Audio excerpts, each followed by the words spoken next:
Vote जो जुड़ते हैं वह हो जाते हैं लगभग 12 करोड़ 38 लाख, और कांग्रेस के थे 11 करोड़ 94 लाख। दोनों को मिलाइएगा तो यह हो जाएंगे 24 करोड़ 32 लाख। ये पहले राउंड की मैथमेटिक्स है। और दूसरी तरफ बीजेपी 22 करोड़ 90 लाख, यानी उसको पार चले गए।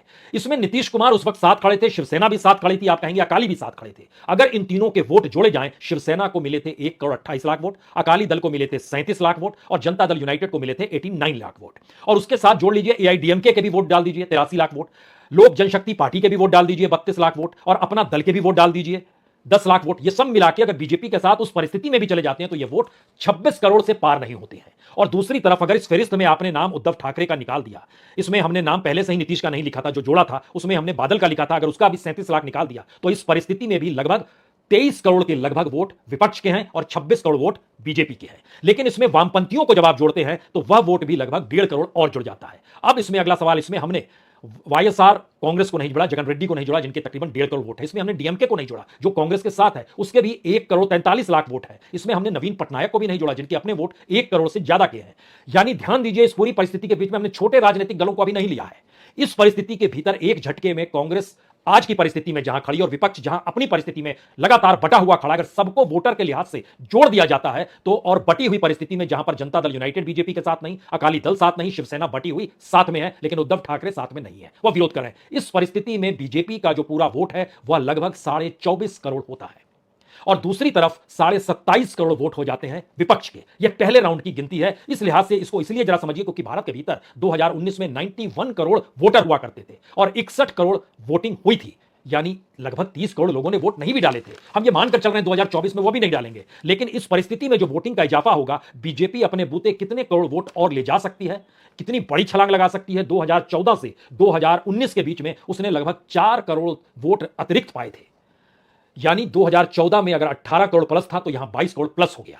कांग्रेस कमोवेश उसी स्थिति में रही जो 12 करोड़ के लगभग उस समय था, 12 करोड़ के लगभग इस समय रही, और विपक्ष की जो पॉलिटिकल पार्टीज थी उनके वोट कुछ कम होने लगे।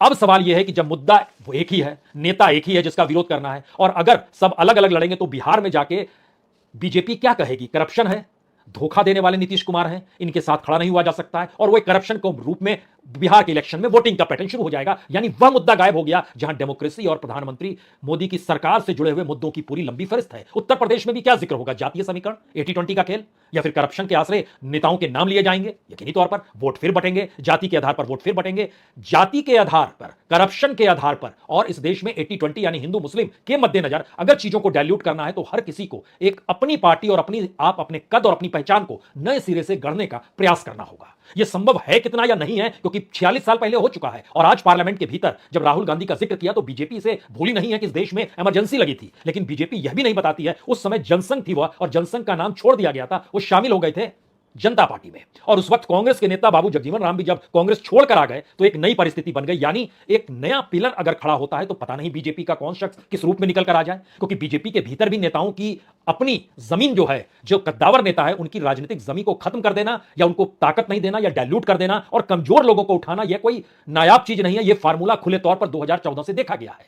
जो नेताओं की फहरिस्त के साथ जो मंत्रियों की फहरिस्त है, अगर उसको भी आप परखें तो जो महत्वपूर्ण लोग बोलते हुए नजर आते हैं, मसलन आप कहेंगे अच्छा पीयूष गोयल, आप कहेंगे अच्छा इस दौर के विदेश मंत्री, आप कहेंगे इस दौर के अर्बन मिनिस्टर या तेल मंत्री जो पुरी साहब हैं, आप जिक्र करेंगे अच्छा इस दौर के जो एजुकेशन मिनिस्टर हैं धर्मेंद्र प्रधान, सभी तो राज्यसभा के मेंबर हैं और एक सीट नहीं जीत पाते हैं। यानी पूरे तरीके से बीजेपी केंद्रित अगर एक व्यक्ति के इर्द गिर्द हो गई और उस पॉलिटिकल पार्टी के भीतर के जो कद्दावर नेता थे उनकी भी अपनी राजनीति अब हाशिए पर है, तो सवाल उनके सामने भी उठेगा। लेकिन एक नायाब प्रयोग करने की दिशा में विपक्ष को तो बढ़ना होगा, और बढ़ने के लिए उसको इस 2024 के लोकसभा चुनाव के इर्द गिर्द एक नई पॉलिटिकल पार्टी के तौर पर सबको जोड़ते हुए और अपने कदों को भुलाते हुए कि हम कितने महान हैं, क्योंकि इसका एक असर कांग्रेस के मद्देनजर करने की जरूरत है। कांग्रेस जिस जगह पर आमने सामने बीजेपी की होती है, हमने पहले भी जिक्र किया है, जो 6 राज्य हैं यहां की 100 सीटों में से वो सिर्फ 3 सीट जीत पाई, तो यहां उसे समझौता करना होगा, विपक्ष को कुछ स्पेस देना होगा। जो विपक्ष का मतलब जो विपक्ष के दूसरी पॉलिटिकल पार्टियों का समावेश होगा, राजस्थान, छत्तीसगढ़, मध्य प्रदेश, गुजरात, उत्तराखंड और हिमाचल प्रदेश, 100 सीट, 100 में से 97 सीट बीजेपी के पास। तो जाहिर तौर पर यहां मायावती को कुछ सीट दी जाएगी, यहां पर केजरीवाल को कुछ सीट दी जाएगी, और जो भी छत्रप के तौर पर जिसकी मौजूदगी होगी उसको वहां पर स्पेस मिलेगा और यूनिटी के साथ चीजें उभर कर आएंगी। क्या यह मंत्र विपक्ष को महसूस होने लगा है। पार्लियामेंट के भीतर उठते हुए मुद्दे और लोकतंत्र के लेकर सवाल, और राहुल गांधी चाहे विदेश में बोलें या देश के भीतर दूसरे पॉलिटिकल पार्टीज बोल रहे हो, तेजस्वी यादव के चेहरे पर गुस्सा कि सूत्र के हिसाब से मीडिया खबरों को परोसता है और मेरा अगर मॉल है तो मैं उन्हीं को दे दूंगा, बांट दूंगा, ये कहने से काम नहीं चलेगा। आप राजनीतिक मैदान में हैं, राजनीतिक प्रयोग की सीख आपको होनी चाहिए। जो कांग्रेस के वक्त होता था वही बीजेपी कर रही है। अखिलेश यादव उसी डिजाइन में है, उससे काम नहीं चलेगा। कैसे करेंगे? ममता बनर्जी आज विपक्ष की बैठक, लेकिन उनकी कोई नुमाइंदगी नहीं, वो गायब। डेमोक्रेसी इस देश में नहीं है, सिर्फ 9 ही नेताओं ने हस्ताक्षर क्यों किए जो 8 पॉलिटिकल पार्टी से आते हैं, बाकी से बातचीत क्यों नहीं हुई, वो गायब क्यों थे? एक नए तरीके की परिस्थिति में अब सबको समझ में आने लगा है कि दरअसल ये रास्ता अलग थलग खुद को रखते हुए और अलग अलग लड़ाई लड़ते हुए अपने अस्तित्व और पॉलिटिकल पार्टी को बचाने की, अगर वो सोचकर ये लड़ाई लड़ रहे हैं कि 2024 में कुछ तो लाभ हो जाएगा और हम अपने बूते लड़ेंगे तो शायद कुछ तो मिल जाएगा, तो फिर ये ख्वाब है उस जन्नत का जो जन्नत नसीब होने नहीं वाली है। क्योंकि 2024 से पहले के अगर हालात आप देख पा रहे हैं, वो चाहे राफेल को लेकर जिक्र हो सुप्रीम कोर्ट के भीतर या जासूसी यानी पेगासस को लेकर हो, राष्ट्रीय सुरक्षा शब्द ही सरकार की तरफ से कहा गया, पार्लियामेंट में चीजें डिस्कशन नहीं हुई।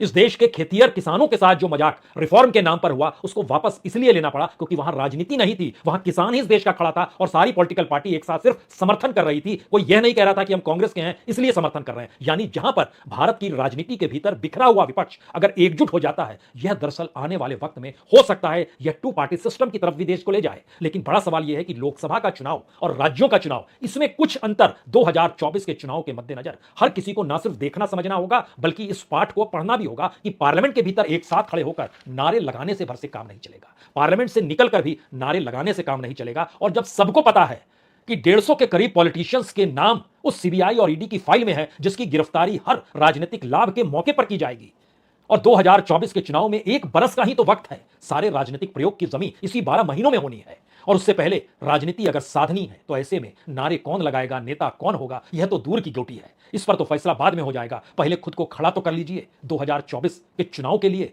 मंत्र यही है।